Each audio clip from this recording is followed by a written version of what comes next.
जी, तो इमोशनल सबसे किसी भी तरह की आपको कोई भी दिक्कत लग रही है, कोई भी ऐसी परिस्थिति है आपके परिवार में, आस-पास, जिसमें आपको ऐसा लगता है कि आपको बार-बार कॉन्स्टेंटली कोई चीज़ नुकसान कर रही है, कर देना चाहिए, कह देना चाहिए, एक्सप्रेस कर लेना चाहिए, रिलीज़ कर लेना चाहिए। तो पेन और जो ये इमोशन है इस तरह की, उन्हें कैसे रिलीज़ करना चाहिए? पेन हाँ। है, कोई हर्ट है, कोई कौन-सी कोई सब इमोशन अ, करने देखिए का क्या तरीका है? कैसे उन्हें रिलीज़ किया जाना चाहिए? क्यों रिलीज़ किया जाना चाहिए? और जिस देखिए तरह आपने ये भी कहा कि इस अगर इनको आप दबाते रहेंगे, तो ये हो सकता है कैंसर, डायबिटीज़ और पता नहीं कौन-कौन सी बड़ी बीमारियाँ जो आपके लिए अ, बिल्कुल, उसका देखिए भी रूप ले सकते हैं। आर्थराइटिस हड्डियों में जो कि बहुत ही बड़ी है आज समस्या तो कहीं न कहीं इसका जो ये कहीं न कहीं आपके इमोशनल स्टेट से भी जुड़ी हैं ये बीमारियाँ।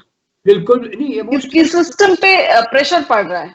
जी। पूर्णिमा जी मेरे पास जब कोई पेशेंट आता है तो मैं उसका सबसे पहले मैं उसका नेचर पूछता हूँ कि आपका नेचर कैसा है, मतलब इंट्रोवर्ट है, एक्सट्रोवर्ट है। कारण क्या मालूम है, देखिए कई लोग है ना इंट्रोवर्ट टाइप के होते हैं। इंट्रोवर्ट जो होते हैं ना वो बड़े खतरनाक लोग होते हैं, अपने लिए बता रहा हूँ, मतलब they are self suicidal people. Introvert जो होते हैं वो बोलते हैं ना ये ज्यादा बात नहीं ओह! करता है। ये अगर कोई बोलता है ना कि इसकी बीवी ज्यादा नहीं बोलती या इसकी बहू ज्यादा नहीं बोलती या इसकी मम्मी ज्यादा नहीं बोलती या इसके हस्बैंड ज्यादा नहीं बोलते, तो समझना कि डेंजर जोन में है ये लोग। क्योंकि ऐसा कोई परिवार ही नहीं है कि जहां पर कोई बात पसंद ना आवे या इरिटेशन ना पैदा हो और फिर भी कोई आदमी चुपचाप बैठा हुआ है, तो ये बहुत खतरनाक स्थिति होती है।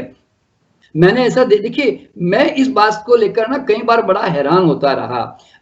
जैसे आप जानते हैं कि हर परिवार में मतलब परिवारों में समस्या तो सब जगह होती है। मेरी सिस्टर जो है जहाँ ब्याही गई तो उसकी जो सास थी ना वो बड़ी, जैसे बम्बई लैंग्वेज में कहते हैं, बड़ी खड़ूस किस्म की थी और बड़ी बोलते हैं ना अत्याचार करने टाइप की औरत थी। तो वो औरत जो है और गुस्से वाली भी थी ना, डांटती रहती थी ना, इवन मार भी देती थी मेरी बहन को। तो मैं सोचता था कितनी नालायक औरत है यार, ये ऐसे क्यों करती है। लेकिन अब मजेदार मजेदार क्या, मतलब ये दुखद बात जो है इस तरह की है कि वो औरत जो है 90 साल के आसपास जी वो औरत। जानती हो क्यों? क्योंकि वो तो एक्सप्रेस कर देती है। उसको तो बुरा लगा बोल दिया। उसको वो सामने वाला मरे जाए भाड़ में जाए, उसको क्या, उसको बुरा लगा उसने बोल दिया। उसको मारना था उसने मार दिया, गाली देनी थी गाली दे दी। अब वो बहू रानी के पीछे, और उसके तो अपने जितने इमोशन है वो रिलीज करने के लिए बहू रानी हैंगर की तरह मिल गई, तो उसके ऊपर वो टांगती चली गई। तो अब इस तरह से उसको तो मिल गया, लेकिन बहू रानी जो है अब वो किसको बोले और वो किस पे जाके टांगे। तो अब और हस्बैंड जो है ऐसा होता नहीं कि जो अपने ऊपर टंगने दे किसी को अपने उसके इमोशन को, तो वो बेचारी रिलीज नहीं कर पाती थी। तो अल्टीमेटली फिर क्या हुआ कि बहन जो है वो तो पड़ गई बीमार अपने कई बीमारियों से, और सासू जो है वो हेल्दी है। तो मैंने ये जो फिनोमिना में देखता हूं तो मुझे क्या महसूस होता है कि एक्चुअल में जो लोग, इसका मतलब ये नहीं कि आप अपनी गलत बातों को रिलीज कर दें या लोगों को दुखी कर दें, ऐसा नहीं है। लेकिन सवाल यहाँ पे क्या होता है कि इमोशन क्रिएट करता है और रिलीज करता है ना, वो आदमी तो बीमार नहीं पड़ता कम से कम। ये एक सबसे बड़ा फैक्टर है। इसीलिए भारत में हमारे यहाँ पे कहा जाता है, ऐसी बहुत सारी साइकोलॉजिकल ट्रीटमेंट है कि भाई साहब आप अपनी बात को लिखकर वॉशरूम में फ्लैश आउट कर दो जी, डायरी लिखो जी। ये जो लोग बोलते हैं ना कई तरह के, लेकिन इसमें सबसे बढ़िया काम जो किया ना आज तक स्पिरिचुअल फील्ड में, वो ओशो ने किया। ओशो ने जो है एक सक्रिय मेडिटेशन, डायनामिक मेडिटेशन डेवलप किया। उन्होंने कहा कि अगर आपको आगे ध्यान में जाना है और हैप्पीनेस को अचीव करना है तो आप पुराना दबा हुआ कचड़ा नहीं निकालोगे, जिसको उन्होंने अपनी भाषा में कहा कैथारसिस। कैथारसिस का मतलब है जो जी, इंटरनल बिल्कुल, दबा हुआ है रिलीज़, उसको उलट इमोशनल उल्टी रिलीज़। करना, वो निकालना। उन्होंने क्या किया कि उन्होंने इस बात को, ये बहुत अच्छा मेडिटेशन है, मैंने इसका बहुत उपयोग किया है और लोगों को इससे बहुत बड़ा लाभ मिला है। लोगों को 10 मिनट है ना उसमें खूब जी। ब्रीदिंग कराई जाती है, क्योंकि ब्रीदिंग पैटर्न से क्या होता है, हमारा हमारा हुँ, कॉन्शियस माइंड क्लोज हो जाता है और सबकॉन्शियस माइंड है ना एक्टिव हो जाता है। हुँ, और उसके बाद उसको हुँ, कहा जाता है कि 10 मिनट चीखो, चिल्लाओ, रो, सर पीटो, नाचो, करो, गालियां दो, बको, जो तुमको करना है करो। तो ऐसे करने से उसके बाद देखा गया उसके बाद फिर वो डांस वांस कराते हैं साइलेंट करके। तो ये देखा गया कि उनके बाद उनके अंदर बड़ा एकदम जो है जबरदस्त कई बीमारियों में चेंज आया। तो मैंने भी मेरे सेंटर के ऊपर इमोशन रिलीज का एक स्पेशल टेक्निक मतलब ट्रीटमेंट रखा हुआ है, क्योंकि जो मुझे पता है और मैं कई लोगों को ऐसा सजेस्ट भी करता हूं। मेरे पास कैंसर के मरीज आते हैं तो मैं उनके इंट्रोवर्ट नेचर देख के कहता हूं कि आपको इमोशनल रिलीज का टेक्निक अडॉप्ट करना पड़ेगा, वरना आप ठीक नहीं हो पाओगे। तो इसीलिए तो पहला सिद्धांत क्या है कि इमोशन को अगर है तो रिलीज करने के साधन उनको निकालने ही पड़ेंगे। अच्छा, लेकिन अब कई लोग कहते हैं भैया हम तो नहीं जानते जी ओशो की टेक्निक क्या होती है, हमें तो ध्यान व्यान कुछ नहीं मालूम जी। तो उसका फिर दूसरा तरीका होता है कि भारत के अंदर ना एक, मैं ऐसा मजाक में भी कहता हूँ, पहले का जमाना बड़ा अच्छा था। क्यों मालूम है? औरतें है ना वो लकड़ी का डंडा लेके ना कपड़े को पीटती थी। तो वो बाथरूम में आधा घंटा जो कपड़ा पीटती थी ना, तो उसमें सासू का और हस्बैंड का सारा गुस्सा निकल जाता था। अब आजकल क्या है, पीटने को कुछ रहा नहीं, अब तो सब वॉशिंग मशीन आ गई। तो उस चक्कर में औरतें जो है अब थोड़ी मजबूर हो गई, अब वो रिलीज कहाँ करें।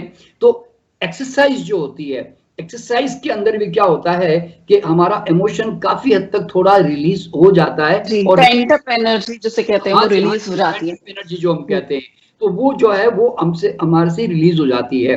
तो वो भी एक बहुत अच्छा तरीका अभी फिलहाल एक सिंपल सा तरीका जो है माना जाता है। लेकिन मैं इसको कैसे ओवरकम कर पाया? देखिए, मैं भी एक फैमिली में जीता हूँ, मेरी भी पत्नी है, मेरे बच्चे हैं और समाज है मेरे चारों तरफ। तो अब देखिए, गुस्सा आना या उनको लेकर परेशान होना, दिमाग में कई तरह की डिफिकल्टी पैदा, अब वो मुझे नहीं होती। वो क्यों नहीं होती इसका मैं रीजन बताना चाहता हूँ। देखिए क्या होता है, चूंकि मैं इस बात पे चला हूं तो मैं उस बात को बता सकता हूं। देखिए, पहली बात, मैंने इस बात की कोशिश की कि ये आखिरकार ये मैं सडनली मुझे गुस्सा क्यों आ जाता है, सडनली मैं क्यों ऐसा रिएक्ट कर देता हूँ, सडनली मैं क्यों ऐसा इरिटेबल हो जाता हूँ। तो मुझे क्या लगता है, मैं रोबोट हूँ। मुझे इंस्पाइट ऑफ माई मतलब मैं नहीं करना चाहता था फिर भी मुझसे हो गया। तो मैंने देखा कि ऐसा क्यों हो रहा है। तो मुझे क्या लगता है कि मेरी जो अवेयरनेस है, मेरी जो अनकॉन्शियस स्टेट है वो ज्यादा स्ट्रांग है और कॉन्शियस स्टेट मेरी स्लो डाउन है। तो फिर मैंने क्या किया, मैंने एक्चुअली मैंने इसका फिर ध्यान का प्रयोग मैंने करना शुरू किया। जैसे आप जानते हैं कि विपश्यना ध्यान आजकल एक बहुत कॉमन मेडिटेशन, बहुत पॉपुलर मेडिटेशन है। उसके अंदर अवेयरनेस की कला सिखाई जाती है। तो लकीली मैं विपश्यना ध्यान के साथ 40 साल पहले परिचय में आ चुका था। तो मैंने वो ध्यान करने के बाद और ओशो की भी मैंने काफी मैंने ध्यान सुने। तो मुझे लगा कि अवेयरनेस इज द की, ये मुझे पहचान में आई। तो फिर मैं रोज अपने आप को ना ऑब्जर्व करने लगा, और जितना मेरा अवेयरनेस श्वास और मेरी बॉडी पे मैं संवेदनाओं को देखने की आदत डाली ना, और मैं अपने आप को ऑब्जर्व करने लगा कि मैं कि कैसे मैं रिएक्ट करता हूँ। देखिए क्या होता है, मेरी एक बात मुझे बुरी लगी या आपने मुझे कुछ कहा और मुझे अच्छा नहीं लगा, तो अच्छा नहीं लगा तो कहाँ लगा, किसको लगा, क्या यहाँ पे मुझे क्या चीज पे गड़बड़ कर गया। तो मैंने उस चीज को ऑब्जर्व करना शुरू किया, और फिर मेरे मन में तुरंत एक प्रतिक्रिया, रिएक्शन शुरू हुआ।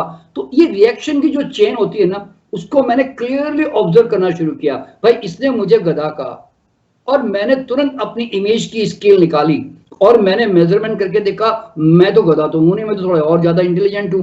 तो मैंने देखा कि मेरे पे फिट नहीं हो रही है बात। ओ मेरा दिमाग खराब होने, मैंने कहा साला गधा बोल दिया मेरे को, और अब मैं इसको छोड़ूंगा नहीं, मैं इसको ऐसा बोलूंगा।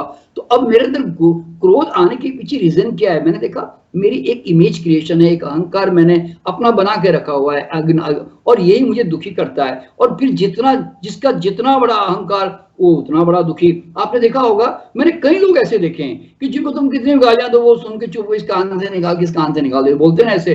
तो वो क्यों, उन्होंने वो माइंड में रखा ही नहीं है। उनको मालूम है कि गालियां क्या गालियां दी तो दी, मैं तो कोई लेने वाला हूं नहीं इसकी गालियां। ऐसे भी लोग होते हैं। तो ऐसी कंडीशन में तो ये जो रिएक्शन की जो चेन मैंने पहचानी ना, तो अवेयरनेस के कारण क्या हुआ, धीरे धीरे मेरी रिएक्टिव कैपेसिटी जो पहले थी, यानी कि हर बात पे चिढ़ जाना, इरिटेट हो जाना, ये कॉमन हर आदमी की। देखिए पहली बात तो क्या मालूम है, पहली बात ऐसा नहीं होना चाहिए, ये तो कभी किसी को सोचना नहीं चाहिए। हर आदमी को सोचना चाहिए I am a human being, और मैं एज ए ह्यूमन बीइंग मैं एक अनकॉन्शियस बोर्न हुआ हूँ, मैं बोर्न हुआ हूं और मेरे अंदर ये चीजें होती है। तो होती है तो ठीक है भाई, तो क्या इसको कंट्रोल तो मैंने कहा ना, खतरनाक शब्द है, कंट्रोल तो करना नहीं है, अवेयरनेस डेवलप करनी है। अवेयरनेस से क्या होता है जी, तो वो अवेयरनेस, हाँ, जी, अवेयरनेस की आदत डालनी पड़ेगी। तो जो अवेयरनेस, हाँ, तो अवेयरनेस की जो आदत डालनी है ना, तो उसके लिए मैंने क्या तरीका इस्तेमाल किया मालूम है? कि मैंने देखा यार कि आधा घंटा ध्यान करते तो अवेयर हो जाते हैं, बाद में तो साले बेहोश हो जाते हैं, फिर दिमाग भाग जाता है, हमारी तो आदत अवेयरनेस की बनती नहीं है। तो मैंने क्या किया, डे टू डे लाइफ में 24 घंटे अवेयरनेस की आदत डालने की आदत डाली। यानी कि अगर मैं पानी पी रहा हूँ, मैं खाना खा रहा हूँ, मैं नहा रहा हूँ, मैं चल रहा हूँ, तो मैं उस पल के साथ रहने की कोशिश करने लगा। तो धीरे धीरे क्या हुआ, मेरे हर एक्शन पे ना मैं वॉचमैन की तरह आ गया। यानी कि now I become an observer of every action happening in my mind and my body. तो देखिए, आप जब तक वॉचमैन, ऑब्जर्वर, विजिलेंट होकर आप नहीं ऑब्जर्व करोगे ना, how do I react, why do I react, तब तक आप है ना, आपके वो रिएक्शन आपके ना आपके कंट्रोल में नहीं आएंगे, यानी कि वो ऐसे पीछे नहीं आएंगे। आपने कभी नोट किया होगा, एक आदमी जब गुस्सा करने जाता है, उसका दिमाग खराब होता है, तो आप क्या कहते हो, वैसा गुस्सा मत कीजिए, शांत हो जाइए। आपने जैसे ही उसको कहा ना, वो एकदम हड़बड़ा जाता है। कांते क्यों? क्योंकि आपने उसको अवेयर कर दिया। अगर आप अवेयर नहीं करोगे ना, तो वो फिर अनकॉन्शियसली गुस्से को या इरिटेशन को रिलीज करेगा ही, इस तरह से। तो इसीलिए अगर अगर इन चीजों को आपको जीतना है, तो आपको अवेयरनेस के लिए मेडिटेशन जो वर्ड है, वो इसको इस्तेमाल करना पड़ता है। देखिए, meditation is not for the God, meditation उसके लिए नहीं होता। मेडिटेशन का पर्पज ही यही है कि it's an art of living, कि आप जब दुनिया में जी रहे हो, आप हजारों मतलब आसपास में कई नेगेटिव लोगों के साथ जियोगे, और आपकी रिएक्शन होना स्वाभाविक भी है। तो अब ये रिएक्शन भी कर करके अपने आप को क्यों मारते हो भाई, अपने आप को क्यों तोड़ते हो? आप उससे अच्छा है कि आप थोड़ा अवेयरनेस डेवलपमेंट करके आप उसको न्यूट्रल भाव से उसको एज ए वॉचमैन की तरह ऑब्जर्व करो, और अपने रिएक्शन अब कॉन्शियस रिएक्शन करो। यानी कि अब आपके विजडम से रिएक्शन हो रहा है, विवेक से हो रहा है, जो आप जनरली आदमी के पास उस समय ऐसी अवेयरनेस कम होती है। देखिए, अल्टीमेटली यू आर